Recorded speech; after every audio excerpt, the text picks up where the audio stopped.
I know some of it's been a challenge, but tell us about that process and what it's been like for you.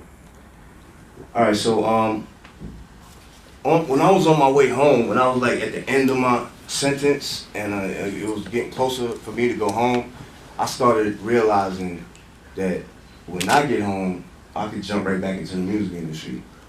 And when some of my friends or associates or whatever you want to call them, the people that I met in jail, when they get home, they can't do the same thing that I do. They're gonna have a hard time getting a job. You know, they got a felony on their record. Nobody's gonna hire them. Can't get no public assistance. They got laws that say you can't have welfare and stuff like that when you have a felony. You know, so it's like on their record forever, and it's like almost destroys their life.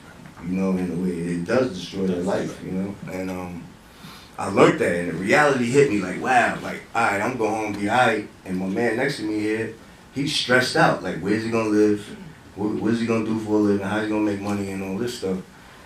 So, you know, I never really got stressed about myself when I got home, and they told me I couldn't travel.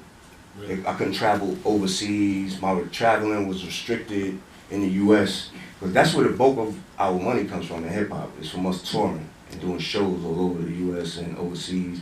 And when I got home, I was on parole. I had parole for 3 years, and my parole officer was like, "Nah, you can't go overseas.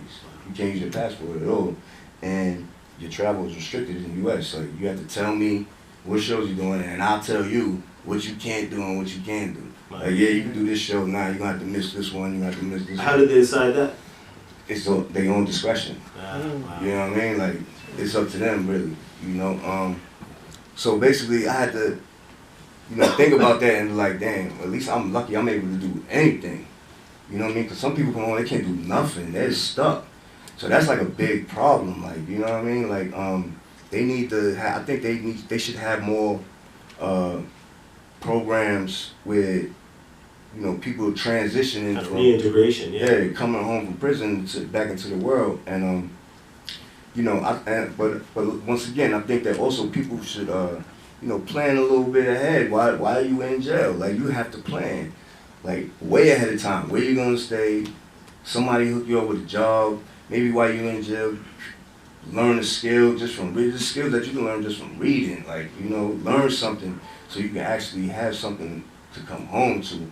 And you know, but as far as like from the government side, I think they should have more programs and create more programs for that transition when people come home and like people can have jobs and not go back to jail. Right, give the people a chance, right? Yeah. They got talent. They definitely need to do more of that. Yeah. So let's talk a little bit about your long career in music. I mean, you've seen huge changes in the music industry from the heyday of the CD era and big labels, and now today where it's about touring and it's about other kinds of things. Can you tell us how you've experienced those changes and a little bit about how you see the future maybe developing? Yeah, well, coming up in the industry, like I said, we were like 15, 16. This was like 91, 90 when we were just learning the business and, you know, having meetings with these companies and figuring out which company we're going to run with and what was best for us and all that. And yeah, we seen major changes, man, major changes. It was like, back then in the early 90s, it was like big budgets for everything and all these elaborate videos and stuff like that. And you know, we seen technology change. Like, we went from 2-inch reels that we were recording on in these big studios to now we had Pro Tools. You know, and like we were one of the first groups to actually use Pro Tools. You know, back when they first came out, like around 96, 97 or something like that. And yeah, we had started using the Pro Tools and just learning how to transition from that. And then the internet came. Because when we first came in the game, it wasn't no internet. You know what I mean? It was barely cell phones. Like, cell phones had just started coming out. Like, you know, and so now this big transition happened with the internet and digital music and digital downloads, and it was like affecting the sales. And it was just like, wow, man, you know, what do you do? So it makes you angry at first. I bet. You know what I mean? It makes you angry at first. Like, all right, how we gonna eat? How we gonna make this money? These companies, these downloads, people getting our music for free. But then, you know, your thinking mind has to really kick in. Like, all right, how could you go along with technology and still win at the same time? You have to learn how to adapt. Like, you know what I mean? You have to. You have no choice. Like, you have to adapt. So, you know, what we started doing is, like, you know what? It's more important just to create the music, create the music, create the music. This is the music industry. You know what I mean? Mm-hmm. Create the music, make great music, and everything else is going to fall into place.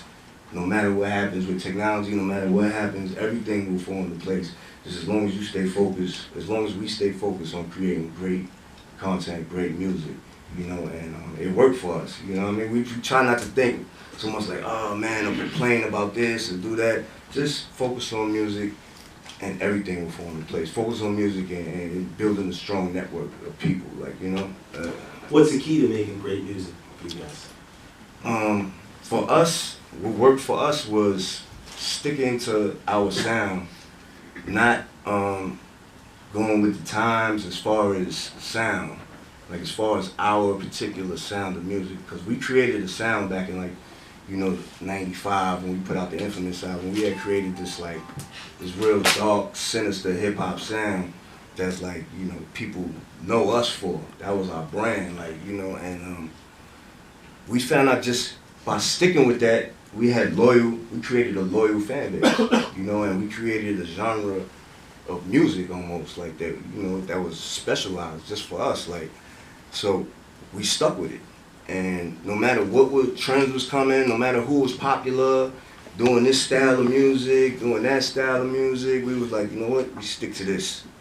And it just works. It works. Because we always say, like, Coca-Cola. You know what I mean? They don't change their formula. Sometimes they might do, like, you know, Diet Coke or like Cherry Coke or something like that, you know. And the same thing for us. Sometimes we'll play with some sounds here on the album. We'll make a song with 112, a little R&B, mixed with Mobb Deep.